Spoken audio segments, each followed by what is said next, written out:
Welcome. I'm glad that you've taken a few moments out of your day to spend with us to talk about carpet cleaning and how we can do that in-house to take care of the floors and the carpets that we have and all those things that we have charge of as we take care of our owner assets. Just a couple of things for you before we get underway. On the right-hand side, you have a GoToWebinar control panel. And at the very bottom, there is a chat window. And if you have any questions or any comments or anything like that, using that chat box is the best way to communicate with me and to ask questions. We can certainly address the questions as we go through the presentation today. And otherwise, there will be an opportunity to ask the questions at the end of the presentation. My name is Dirk Johnson. I am the Executive Director of the Vacation Rental Housekeeping Professionals Association, and I love talking about cleaning up other people's messes and everything that is associated with that. Before we get underway, just a couple of things to bring to your attention as you start to plan for 2019. VRHP has multiple webinars planned throughout next year. There will be one a month, similar to what we did in 2018. We will have multiple one-day seminars and then a national conference. And so the webinars are free to VRHP members next year. There is a recording of the webinars that is available for you to watch if you're able to miss or want to go back and revisit either individually or with your staff. Thinking about the one-day seminars, we've got our certifications that will be available, and we're looking at doing roughly anywhere from 10 to 16 of those. And so if you want me to come to an area near you, let me know, as we are just now getting underway of picking and choosing. For sure, we will be in the Outer Banks. For sure, we will be somewhere between Wilmington and Myrtle Beach. We will be in the Panhandle of Florida. We will be in Southern Alabama. For sure, those locations, and we're still working out the others. We will also have a national conference in the fall of 2019. It will be in the southeast somewhere. And so looking to have that and have everybody back together again for a great conference. On the VRHP website, we've made a couple of adjustments. And if you were not able to attend the 2018 National Conference, under the member content, there is the sessions that you can watch. We recorded them, and so you're able to go back and watch those and participate in those and to make notes or continue your education in that way. Likewise, with the webinars, we've since updated the page to show the webinars. For those that are members, you can now log into that and see those and go back and watch those throughout the past year, as well as any future, and this webinar are being recorded. So without further ado, let's jump into carpet cleaning. And before we jump into the cleaning of carpet, I want to talk a little bit about carpet and how it's made. So these are all the different types of cuts that we may encounter, as well as all sorts of different types of fabrics. There's polyester, there's wool, there's even carpet out there that's made from recycled water bottles. Not the softest carpet. At the same time, it is certainly very durable and will last forever. So this is just some cut that you need to be aware of. And then this is the breakdown of what a carpet is. We have the tuft, which is the very top, the pile, and then you have the backing, the primary, secondary, and how all that's glued together. And this is generally how we take care of carpet. We've got a vacuum that comes along and it just is able to catch the surface, and then the beater bar that bounces up and down shakes the carpet to agitate it to allow the sucking of the vacuum to suck out the dirt, the sand, the allergens, whatever may be down in there. And so this obviously needs to be done on every departure clean, every deep clean, and we would hope that the guests would take advantage of the carpet cleaning option of the vacuum in the properties as they stay in the properties. We know some guests don't. However, that is what we would hope would take place. From time to time there are spills. This particular demonstration talks about pet wee or pet pee, however you want to term that. And you can see there that there's a small visible stain up top, but then it soaks down through the carpet backing, the pad, and down into the subfloor, whether it's concrete or wood. Whatever is spilled, water, pee, you know, pop, alcohol, whatever the case may be, that big carpet and pad is going to act like a super big sponge to soak all that up. And so the area that we're treating and cleaning is many times larger than the area that we see up on top. And so this is another way to look at that. You can see here how the stain has gone all the way down through the pad into the subfloor. And when the very top of the pile or the tuft dries, it then pulls all that moisture back up through the pile to the top. And so we get stains that recur because it's down into the subfloor of the pad. And as we come through with a steam cleaning, we clean it. And then as the carpet dries, it pulls that stain back to the top. And so we have to be careful of this particular item as we do go through and clean. So everybody should be spot treating. I'm an advocate for the inspectors having this responsibility. At the same time, if you don't have inspectors, you know, you can certainly delegate this to a housekeeper, a maintenance tech, or whomever you'd like to see that. But there's a couple of things that you need when you do spot treat. You need a carpet brush. This particular carpet brush to the right has some soft nylon bristles, and then to the left at the end of the handle, there's a wooden edge. And you know, that wooden edge can be used to, if you're freezing gum or something of that nature, to pry the frozen gum back up, to get it off the carpet, to agitate the carpet, to, after you put the cleaning solution down, to work that into the fibers, and then you can use the brush. Now, the important thing to remember as you use this brush is to always work in a circular motion, and you always want to work the stain into itself. You want the stain to become smaller. If you do a circular motion where you're pulling the stain out away from the center of the stain, then the stain is just getting bigger. And so you want to make sure that you're working towards the center. A couple of suggestions of products. Folex, I know you can get everywhere. Avenge, you can get through online portals, through a local janitorial supply company, all sorts of things, but you need some sort of carpet spotting product. And then you can see here in this demonstration that they've taken the solvent, put it on the carpet, and he's got his carpet brush and some rags there to the brush to work it in, the rags to tap dry, and to take care of the spot. So again, you know, I mean, you're not going to be doing a 24-inch spot or stain on the carpet with this type of methodology. You would simply be doing, you know, the size of a quarter, 2-3-inch square to be able to take care of that. So this is meant just for super small areas. So when we start talking about carpet cleaning, as we transition from carpet spotting, there are two types of carpet cleaning. We have wet extraction and then encapsulation. And so each of those has some pros and cons. And on the wet extraction side, it's got a big steam machine that's ejecting the hot water or steam down through the carpet fiber. And then you have this wand that is now sucking up the water and all the dirt and the allergens and so forth. And we all know that when we use steam cleaning or wet extraction, that the pad, the carpet, everything gets wet. And so we have to make sure that we put fans on it to get it dry. And so there's multiple variations of this. For some of you, you can certainly use what's a truck-mounted machine where you're able to heat the water and have this great big suction coming out of it. Downside is it's obviously in a van, and if you're in a freezing location, you have to keep the van warm at night, so you have to park it in a heated garage. You've got all these, you know, miles of hose, not only for the supply line, but then you have the extraction hose, and so there's just a lot of work to that.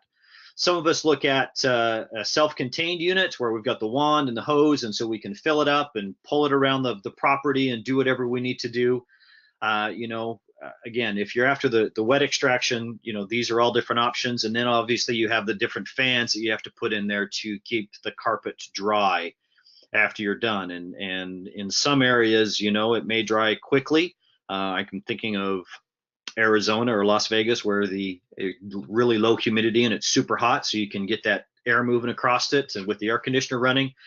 Down in the high humidity areas, you know, the carpet may take longer to dry, and so somehow you have to be moving the air to get the carpet dry as from the wet extraction that you've completed. The other option is encapsulation, or what I refer to sometimes as dry carpet cleaning, because there is very little, if any, water that is used in that, and that is generally done with a machine here. This machine actually shows the different bristles that can be used with this. So this machine can clean carpet, tile, concrete, wood floors, all of that, and that is all based on the bristle that you have there. And the way the machine works is it's got two oscillating brushes that operate or rotate in opposite directions, so the machine is very stable. And the bristles of the brush go down the pile to the backing, back up the pile, and then back out, and just operate the whole, and just operate that way. And so, you're able to take something called ProCap, something called Enzyme, and then the encapsulation product, and you put that down on the carpet, and then you move this machine back and forth. And the beauty of this machine is that when you're done, the carpet is dry. So immediately the guests can walk across it, the housekeepers can walk across it, and because it's going down the pile, back up the pile, it makes the carpet stand up tall, and the carpet looks really, really good. On the machine, you can see here they're what they call renovators, or these boxes on either end of the machine that grab the encapsulation stuff and hold on to it, so it cleans up itself after you're done. And this is you can see here an image of how this machine is using the encapsulation product as they push it back and forth. And this is a demonstration of what's dirty and then what's clean, and the difference between those two. Again, I call the encapsulation product sawdust, brown sugar, anything of that nature. Again, it's just trying to have some fun with what we're doing. So now carpet cleaning is a business. Inside a business, all of us have housekeeping departments or maintenance departments that are charged with making a profit and carrying themselves. And so you want to make sure that there's a budget, there's an income or a profit and loss statement, and that you have goals and objectives to make sure that this entity is operating as it should. One of the other things that everybody needs is an upholstery machine, because this is great for spot cleaning on upholstery, sofas, love seats, couches. And if you have a wet extraction or a large amount of water inside the carpet, this can be used to extract the water out to clean that. And then the other item that is fun to experiment with and to have based on what's going on, because sometimes housekeepers will walk through a property with a product that will stain or discolor the carpet as they're going across to the bathroom or wherever, is a carpet dye kit. And so it comes with all sorts of dyes. It comes with a color wheel, some training. So you are able to take a look and match the color of the carpet that you're trying to get back to the original color. And so again, this is something that you would want to make sure that you have a specific individual who's trained on to do this and who understands this whole process. Because ultimately, while the encapsulation method doesn't take, is not super difficult, it does take some training, because they need to understand how the machine works, they need to understand how the product works, and do all of those things. And so there's a couple of entities out there that offer carpet certification, particularly if you're using the handheld extractor, to make sure you understand how the products work together. I know we have a couple of local janitorial supply companies that supply the products that would be more than happy to provide training for you. And again, the objective here is to generate revenue for the department, to take care of the asset that we've been entrusted with, and to be able to help that product look good for the guests and owners that come and stay with us. And so as you start to look at your housekeeping and your carpet cleaning program, I would advocate that you have an encapsulation machine, and then that you have the appropriate products to clean with that. And your carpet cleaning methodology and your carpet cleaning that you're doing for your guests and owners should be below what a vendor or contractor is charging you for. And so again, you want to make sure you have a budget, you want to make sure you have the proper training, and that you are able to accomplish and to have those clean carpets. When I was using the encapsulation machine in one of my homes down on the Gulf Coast, we pulled 17 pounds of sand out of a house. And so having that bristle go down the pile to the backing and come back up really, really is super effective in helping us take care of the carpet and get that sand that just acts as knives to cut that pile. So with that, what questions do you have? How can I help you understand how to get this started and to help you succeed?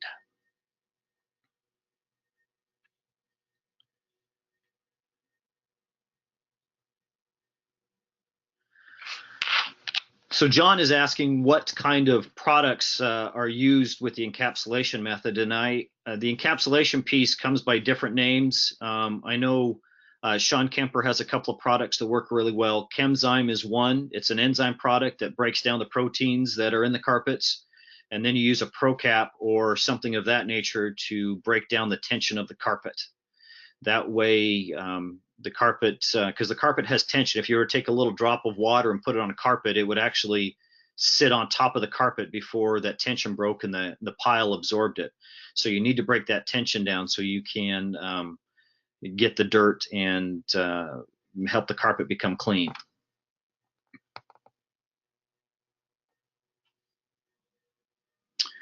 One other thing to consider as you look at this way of cleaning, we deal with something called Blackfoot syndrome, and Blackfoot syndrome is a way, when people walk across the floor with their white socks and they get black, and that is due to too much soap, too much cleaning residue on the floors, and so the residue sits on the floor and just waits for the dirt to come along and just grabs onto it. And then if the housekeeper has put too much cleaning product down, or someone in the house, spills ketchup or chili or spaghetti sauce, and they get a dish rag full of soap and they take and clean that up, the soap from the dish rag stays on the floor. They don't clean all that up. And so we do have to go through on a fairly frequent time schedule to clean the floors and get that soap up off, so that we can start with a clean slate as we go into the high season. And then the other thing we want to do on the hard floors is we want to clean with a neutral floor cleaner. That way we don't have the soap staying on the floor and creating that Blackfoot syndrome.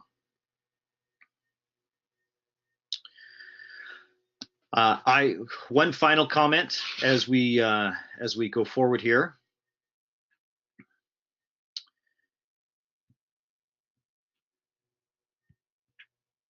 And that is, I would encourage all of you to have some sort of in-house carpet cleaning program, whether that's only just spotting, whether that is encapsulation or whatever. Brandon is asking which encapsulation machine would you prefer, and any of them lightweight? I do like the Brush Pro. I can show you the Brush Pro. It's right here. The Brush Pro, the handles come off and all these pieces come off, and it comes in different widths. It comes in a 17-inch or a 20-inch width, and it'll fit inside a car. So it's really, really easy to move around, and you can get a little toolkit or a large shopping bag to hold the encapsulation and all the other products as you go around and go from property to property. And I know one of the vendors that's a member of VRHP, Sean Kemper at Kemper Solutions, has found a really, really good price on those. So if you want to reach out to him, he is happy to help you out with that.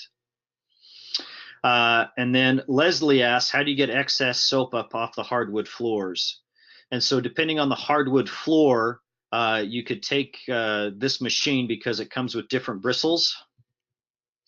You can see the different bristles here. You want the softest bristles, and then you can put down a cleaning agent on the solution to take the bristles and to break down that excess soap. So then you can start with a clean slate each year.